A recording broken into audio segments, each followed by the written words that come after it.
Right, trash, ano to, trash bag, trash can ng improvise na trash can, no? Halo-halo, palita, kahoy, tapos sako. Galing, oh. Ano ba nakasigrade dito? Mga plastic.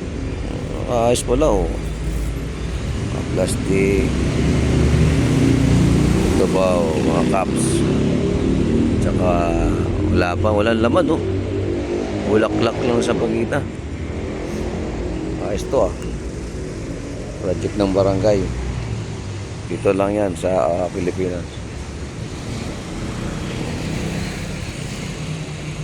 Di na kailangan bumili ng plastic. Improvise na lang ng trash can.